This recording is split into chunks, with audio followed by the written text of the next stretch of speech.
This is the Last Minute Blues Podcast with Donny Fandango, Jeff Burton, Alex Ferrario, and former Blues defenseman Jamie Rivers. It is the Last Minute Blues Podcast. Donny Fandango along with Jeremy Rutherford and Alex Ferrario. It is an opportunity for us to sit down to talk about our St. Louis Blues and whatever the hell else comes to our mind.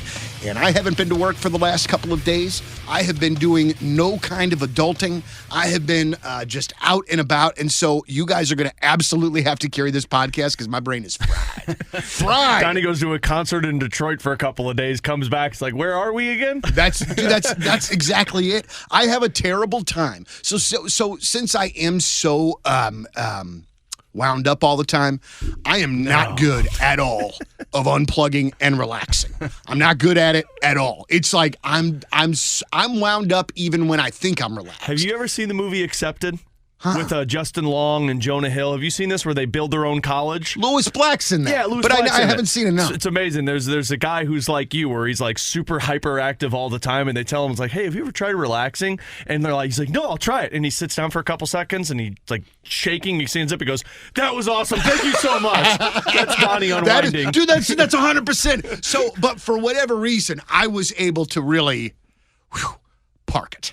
And I am, dudes, I am not in the mind frame to be at work. Like, I am just thinking about, like, the pizza that I ate while I was there, the freaking tacos that I ate when I was there, how great Depeche Mode was when I was there, how much I really loved Little Caesars Arena, seeing a show there. So, like, I don't know how much good I'm going to be to you guys today, just being real honest. Well, it's funny. He says he's not going to be able to carry it today, and what's different about this one? Alex and I carried the past couple, too, so. You're right. Touche. Boy, I got to tell you something. JR, right? For a really nice guy, JR brings the thunder, man. I'm telling you, man. It's these hockey guys, man. You work around them enough, you're like, man, they are really good at finding those low digs every once in a while. You walk away from a conversation with hockey guys, you're like, I don't know if that was fun or if I want to go home and cry right now. Right. Most of the time, cry. Don't hang around Kelly Chase. Yeah, or Curbs or Joe Vitale. They all will get you, man. Yeah, it sounds like it, man. I think that's why I wrote Game of Thrones down in my notes, because I think I somehow wrote notes as I'm watching the game last night, or just little like chop things, not full on notes. And I wrote Game of Thrones, haven't and don't give an ish is what I wrote about it. And I guess guess like my story. The one that's out or coming out?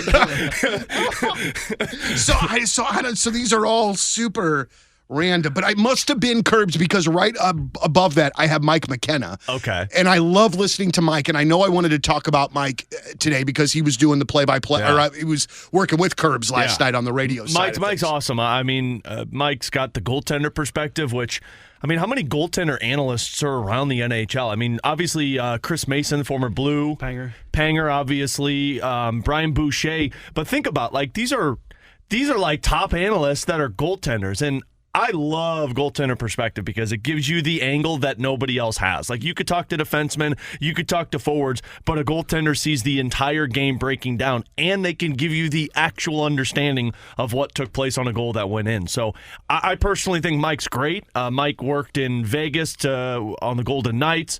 Of course, he's from St. Louis. He's done some work for Daily Faceoff and for Sirius XM. So it was cool that Curbs had him come in and do a couple of games. Yeah, and I talked to him last night in the press box. Donny, he gave up media recently. He was like, I'm just moving on, do some other things. Yeah. And then all of a sudden he gets this phone call, hey, would you do the color with Curbs while Joey runs up and goes into the Hall of Fame in Northeastern? So I saw Mike last night, talked to him, showed me a picture on his phone. He's got a side-by-side. His daughter, young daughter, she's a goalie, and he had a side-by-side of him and her, and the stance in the crease playing the net was like identical. Oh, wow, that's so awesome. But man, I got to tell you, and I know he has kiddos, and I know being a dad is primary number one for him, and it was towards the end of his career and things. We saw that when he had the little kiddos.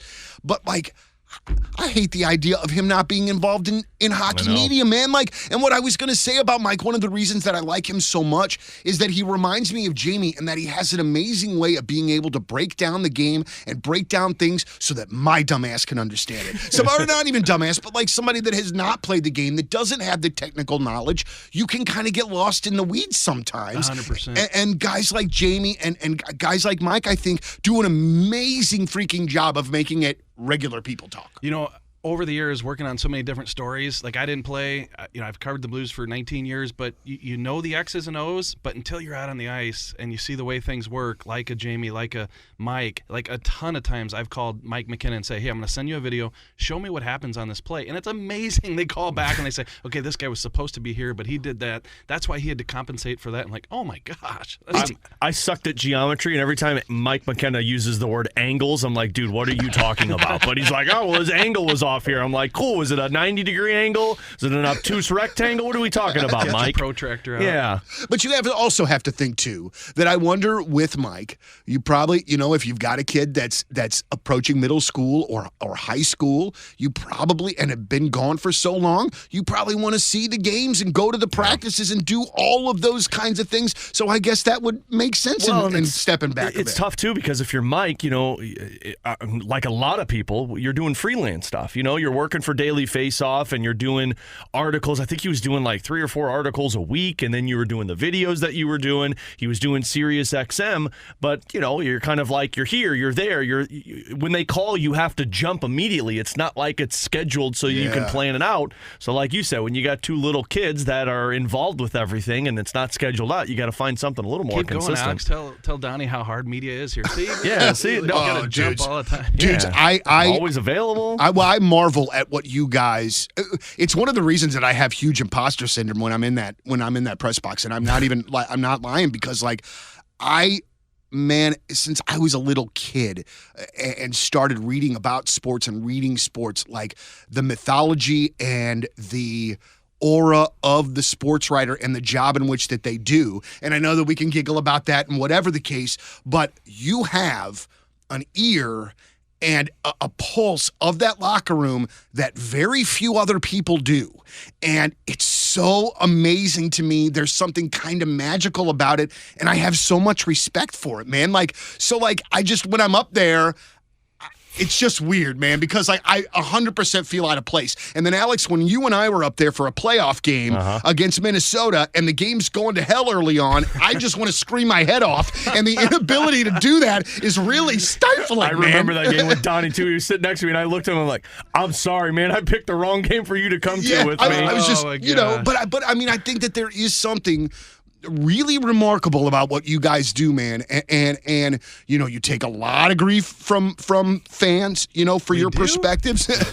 But I mean, JR mutes his comments on his Twitter account, so he doesn't know. So I just think it's amazing, man. So that's why I just have tons and tons and tons and tons of respect for what you guys do. And then when you got a guy like Mike McKenna, you just see like he would be somebody that would just be beneficial for the sport to have representing. Yeah. Hey, Donny, a quick story about being at a game. My first one, I was kind of a cub reporter. I was covering high school, maybe some college for the Post-Dispatch, and they said, hey, can you go down to the Blues game and help out with Dave Luking, Tom Wheatley, Jeff Gordon, those? I go, are you kidding me? I've been reading them for years. Yeah. I'm dying to go. Well, now keep in mind, I'm from St. Louis, so I grew up a Blues fan, all the Blues posters hanging up in my room as a kid, and all of a sudden, I'll never forget this. I think it was Esatikinen behind the net, passes in front, shoots, scores, and I jump up, yeah, like that.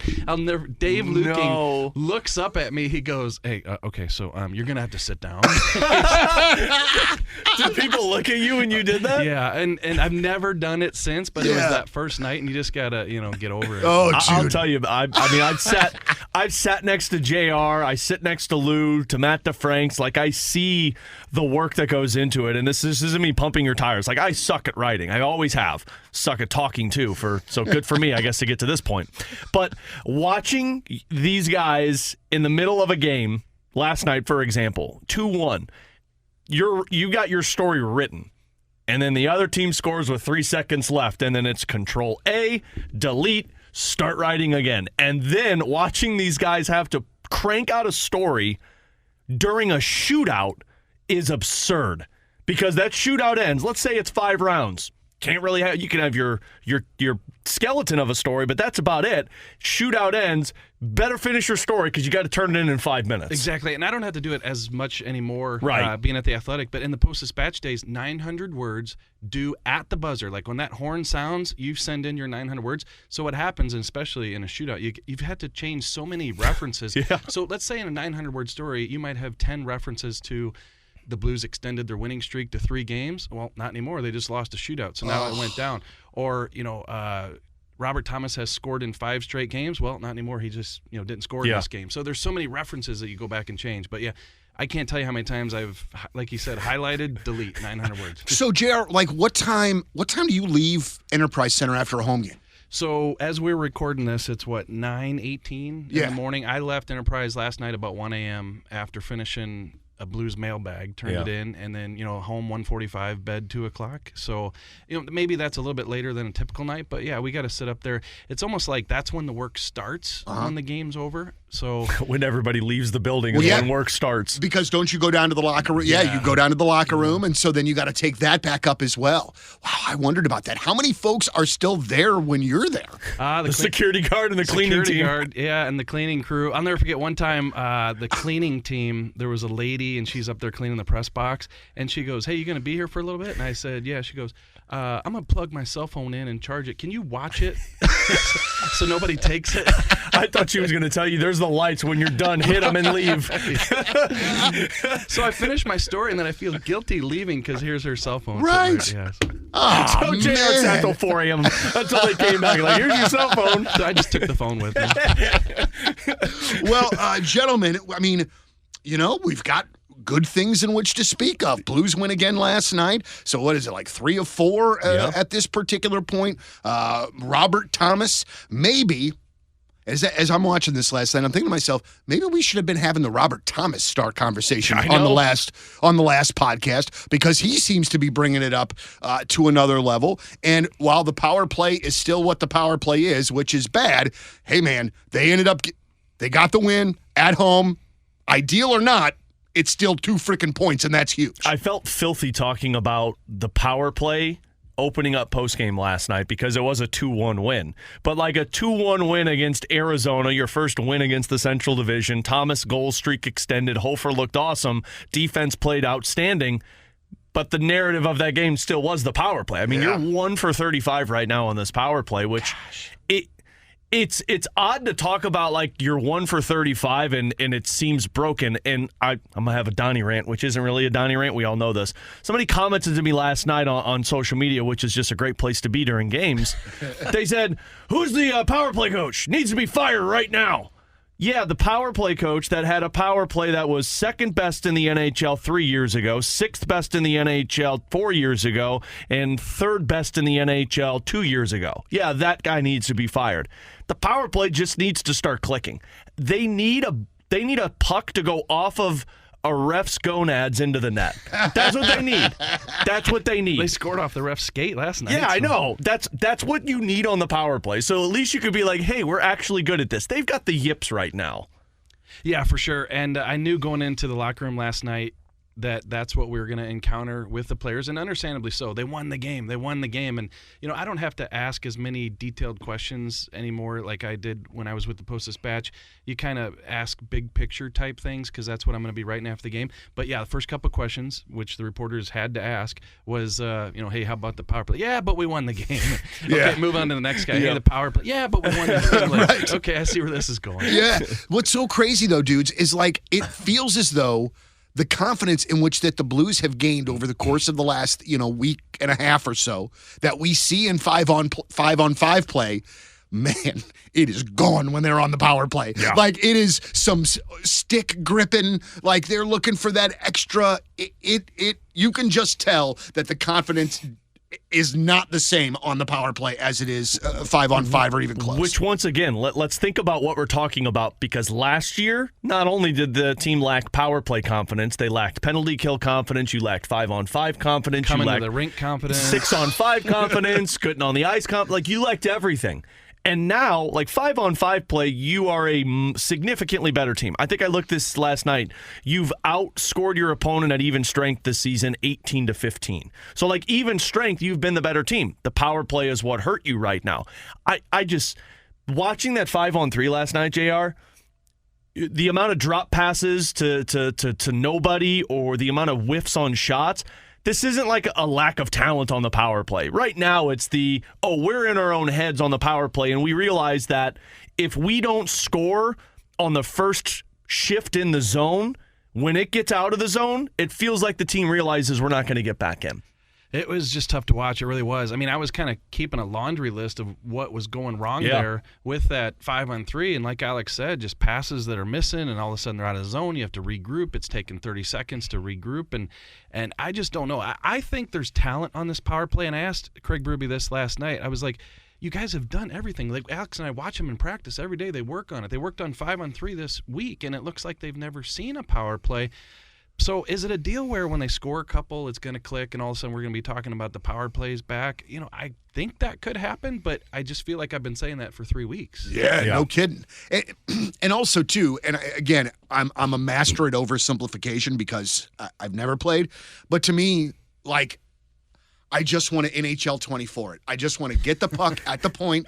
I want to throw it at the goal, and I want to see what the hell happens. You know what I'm saying? But I mean, like, deflection goals and junk goals, and I just feel like there's still one too many passes, one too many ways to try to make it look pretty, and it's not, we just need to bang one of these gosh dang things in there. Again, off of the gonads of the official. Yeah. You just gave me PSD talking about NHL 24 because I get a 10-year-old son, and, like, I've got the controller in my hand, and I'm trying to play. I want to be that good dad that's playing the video game with the kid, and he goes, 11-1, Dad. Well, let me. So my son is 23, and my son, outside of working and having a great girlfriend, shout out to Kayla, she's just the greatest. Benjamin, you hang on to her. He plays a ton of video games. I very rarely get to play anymore. I can still kick his ass at NHL, and it drives him insane. And I do it, and I talk crap the entire time that I'm doing it. Let's and hear it your is chirps. Let's hear it. it is the most fun. It'll be something like a little subtle, you know. I'll be like, score, and hey, 3-1 there. Good defense, bub. And then and dude, and my son and I have an amazingly wonderful relationship. Like, he is just my guy, and it just steams him up so bad, and I love it. Oh, yeah. Because that's the only thing. I mean, like, you know, man, he's stronger than me. He's faster than me. You know, like all of those. He's better looking than me. He's got all of those other things, but at least I could still beat him in hockey. On to that. Yeah, hold on to the video games. Man, I would break so many controllers if I was Benjamin. Be like, damn it, Dad! Yeah, but you know what, though? Benjamin realizes that controller's $60, and Benjamin does not have $60 to spend on said controller. And I know there's chirping in the NHL, right? But usually it's, you know, things back and forth to each other at center ice or what have you. But I'd love to hear Pavel Buchnevich score and go, hey, 3-1, good defense, bud. Skates by the bench. Good defense, bud. Give him a little pat on the way. Little Shorzy out there. So I do want to, and we alluded to him a little bit earlier, but guys, I mean, Robert Thomas, one of the things that we were wanting to see at the beginning of the season was another level for Thomas and Kyrou, and I think we're seeing it. I mean, we're maybe not all there and maybe not all the time, but boy, oh boy, guys, I mean, it's really something special to get to watch these guys play. He's shooting more. I mean, that's the number one thing that sticks out to me about Robert Thomas. No longer is it's the skate into the zone and make the pass and look for something. It's skate into the zone. Is the pass there? No, cool, I'll take the shot myself. Last night was just a really good setup play by Buchnevich to get it onto his stick, but I'll go back to the previous game against the Winnipeg Jets, the goal that he scored. I mean, you have the forecheck of Kapanen that keeps that puck alive, that stick lifts the defenseman to get it to him, and then Robert Thomas just takes it and right into the slot and just risks the shot. I mean, last year we were talking about him looking for another guy to pass that to. I think some of the success also has just been broken up of Thomas and Kyrou. I think Kyrou's his own guy playing with Shen. Thomas is his own guy playing with Buchnevich. And when they're together, it's like they're always trying to find each other. But when you're not, it's like, maybe Tom I got to Hanks, do this myself. I'm the whatever. captain now. Like, I'm going to take this in and shoot it. And I mean, some of this has to be working with Adam Oates, too, for Robert Thomas. Yeah, and he touched on that the other day, just kind of working on where to be, how to position your body. Yeah. That opens up space. It's nuances that we really can't see or feel, but he feels it. And I think that's the biggest thing with the success that Robert Thomas has had here recently. It's the way he's doing it. You know, these aren't breaks or fortunate bounces or things like that. I mean, shoot, what's he up to? 6 goals straight now. games, but Yeah, 5 6 straight goals games overall.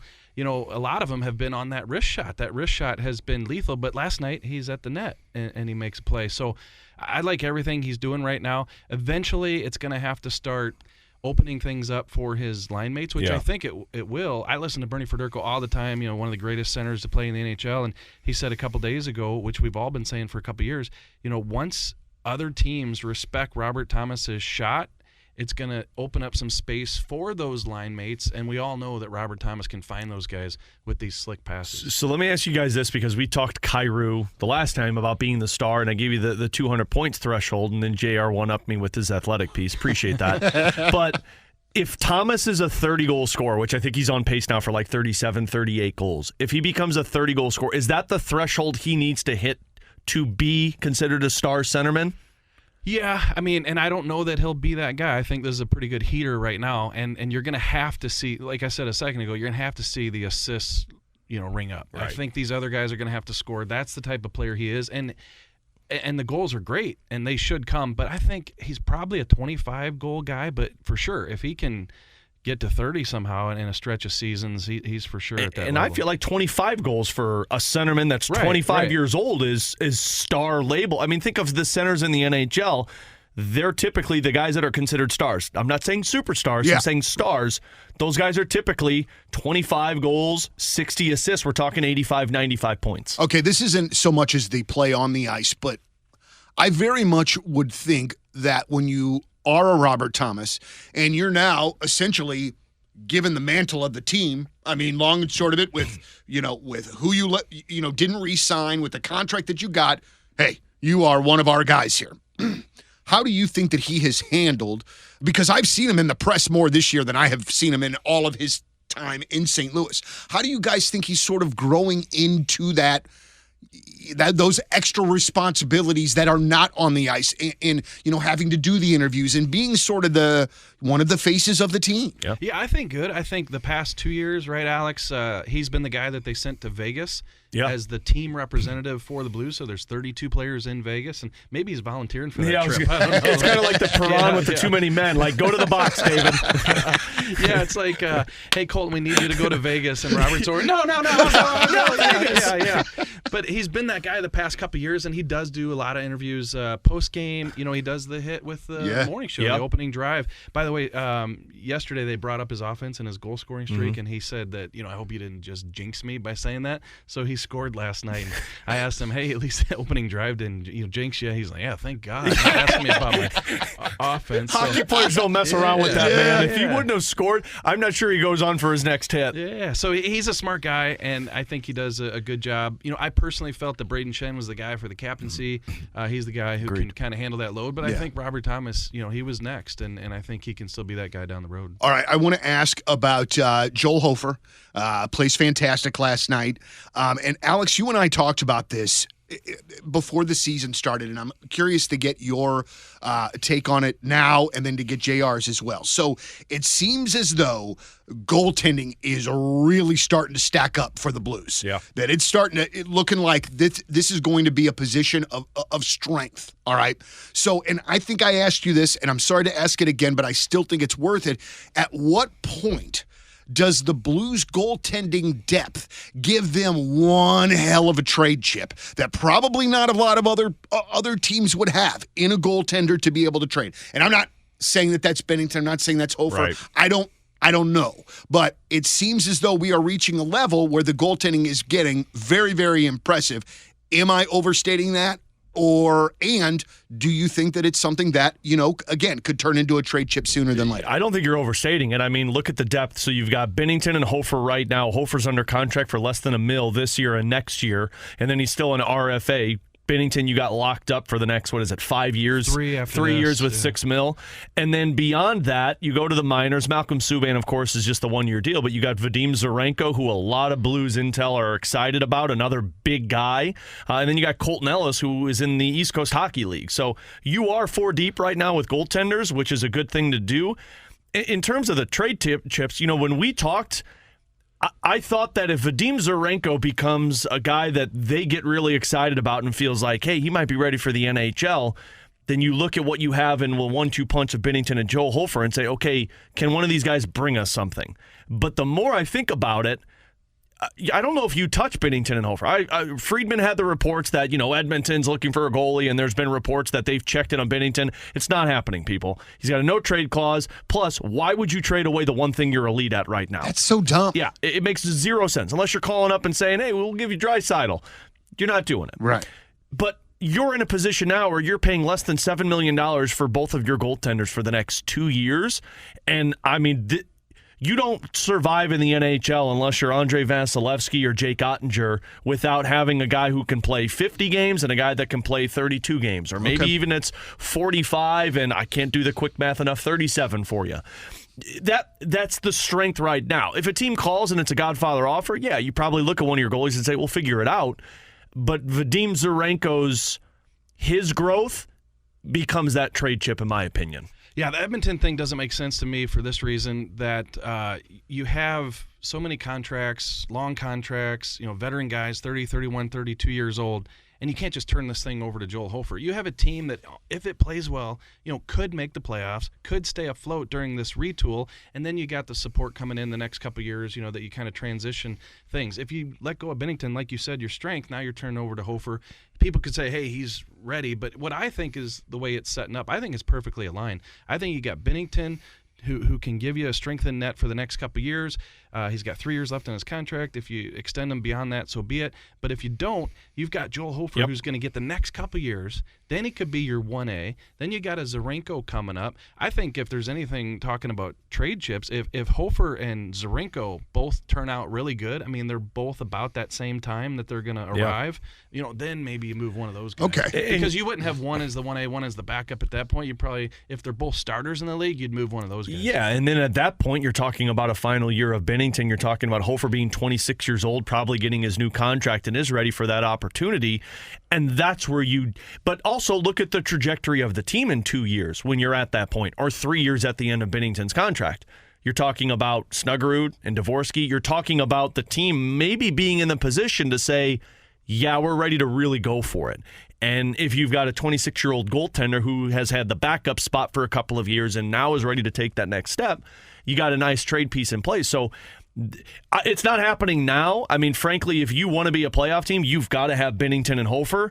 But in 2 years, when the team is in a different position, that's where you look at it and you say, okay, maybe we can make some noise. I've been a Blues fan since I, was 11 or 12 years old. And so I have never experienced any sort of goaltending depth with any sort of certainty. What? So now that it appears to be, at our fingertips, I don't know why the hell I want to go and trade it away, man. They had Yaroslav Halak, they had Jake Allen and Ben Bishop. That worked out great. You know what? And I say that, and I shouldn't say that because there were some really tremendous tandems, for sure, obviously. But you guys know there was not that shutter down one. Well, and those tandems were always backup guys. Like every time you felt like you had something, it was the guy that you signed when you remember you'd signed him. You're like, Brian Elliott? Yeah. Really? Now look at Brian Elliott's status here in St. Louis. Carter Hutton?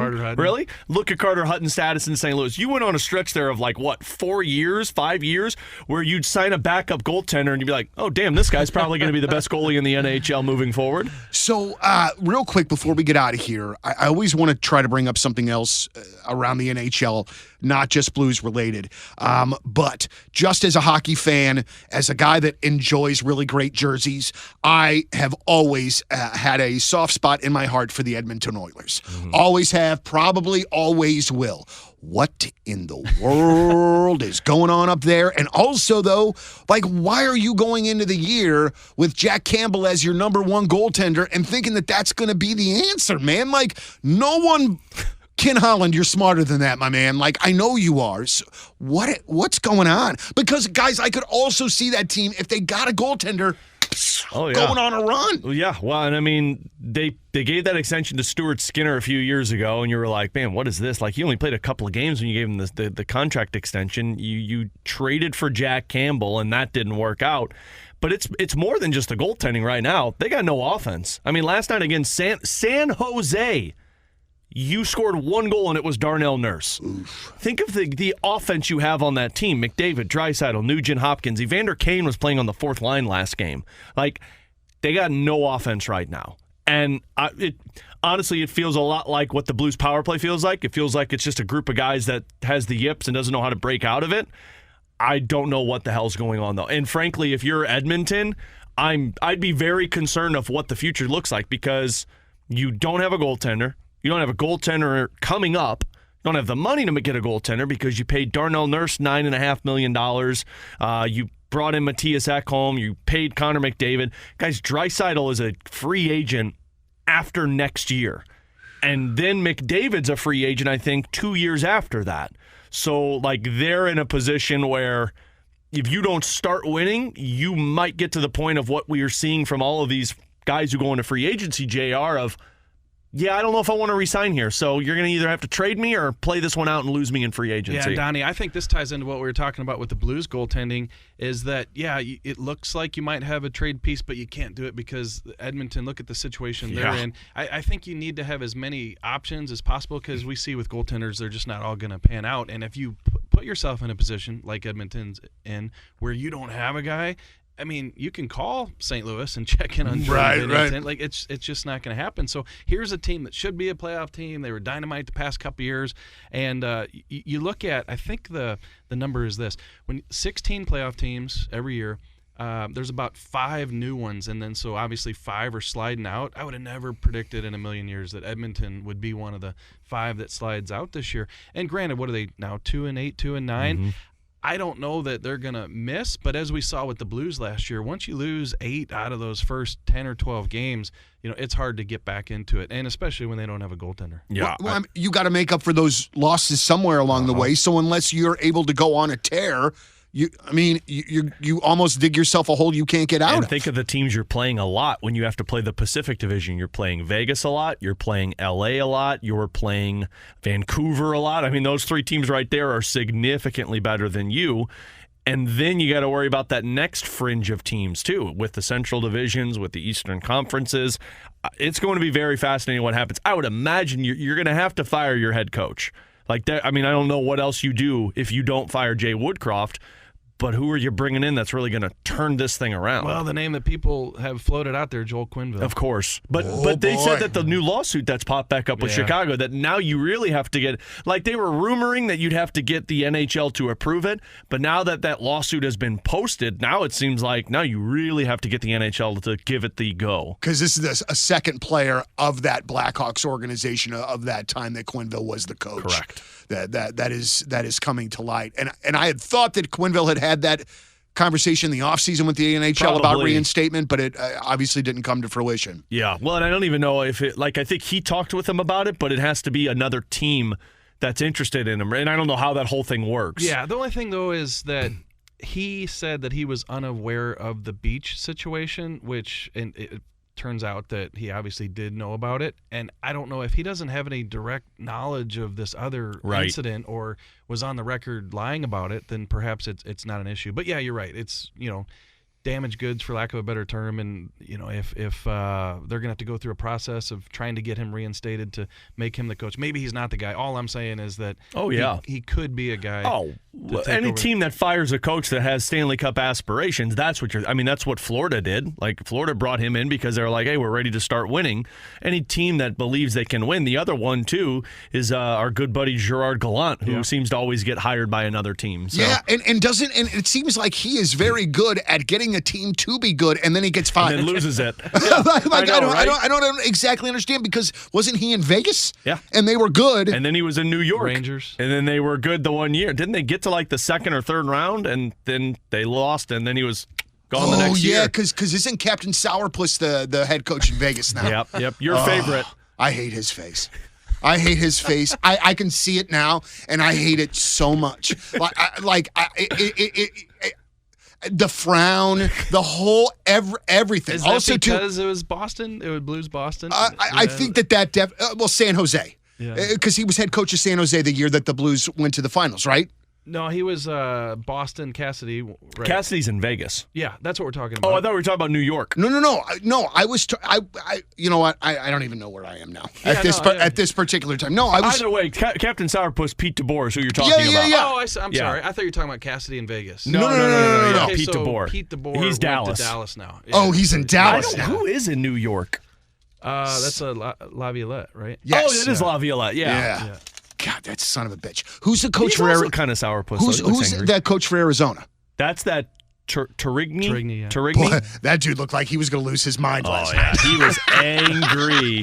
But at one point there was like 7 penalties, and the Blue and Winnipeg or Arizona had 1 or something. The one that the one I thought he was going to throw something over the boards like Bobby Knight style was when they called the offsides on Dursey. I mean, I watched that replay. That looked like it was onside still. It hit his knee like in the zone, but they called it offsides. Man, I thought he was going to lose his mind. Well, and when they went to the camera was on him a couple of different times. He was saying some words. Like I always wonder what the magic words are that get you tossed. They were giving him some room last night because, man, there was a lot of F words coming out of that guy's mouth. At least he used words. What was Liam O'Brien doing? What is the was he doing the gobbler like a turkey? I have no idea. Does he know that guy last night? I would say, does he know that like the turkey's not a chicken, right? I mean, I guess the chicken has a gobbler. I think Sammy Blais hit him with like a roll of toilet paper, and he got upset about that. Nothing is funnier than watching in slow-mo Liam O'Brien cross-check Sammy, and Sammy not react, and then circle around and chase after him. Like that big brother, like, hey, get back here. Get back here. You know what, man? That is something I didn't write on my notes that I wish I would have. Real quick, Sammy Blais seemed to be like a bit more engaged and really a part of it last night. And maybe he has been, and I just haven't picked that out. But I really feel like when Sammy Blais is pissing people off, that's like one of the things that he does best. Yeah, I think so. I think, they started out on the third line this year, and I think Doug Armstrong at one point said, I thought maybe fourth line. Craig wants to put him on the third line. We'll see how it goes. Since then, they've obviously moved him down, so the offense hasn't been there. I think he's got 1 goal, leads the team in hits. He always does, right? He's been feisty a couple nights. He's been part of a fourth line that's kept the puck in the zone and battled and kind of established things for this team. But I think individually, he's been okay this year. Yeah. So could do some more, in my opinion. Yeah, well, and I felt like they wanted to put Blais and Neighbors together because of the off-season tournament that they played in for Team Canada. I mean, they looked really good together. Blais got a little piranha in him. Not so much his shot, but he's got the ability to piss the other team off enough, which, look, I mean, he drew 1 penalty last night, 2 penalties on the same guy.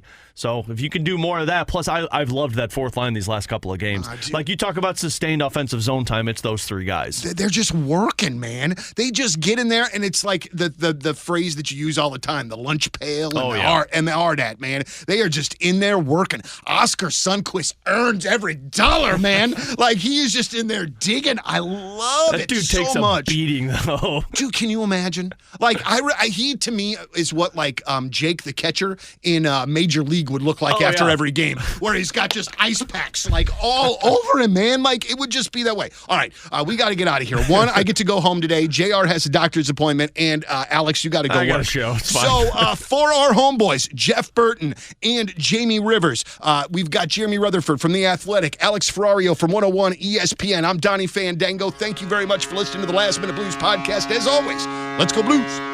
The Last Minute Blues podcast. Hear more at 1057thepoint.com.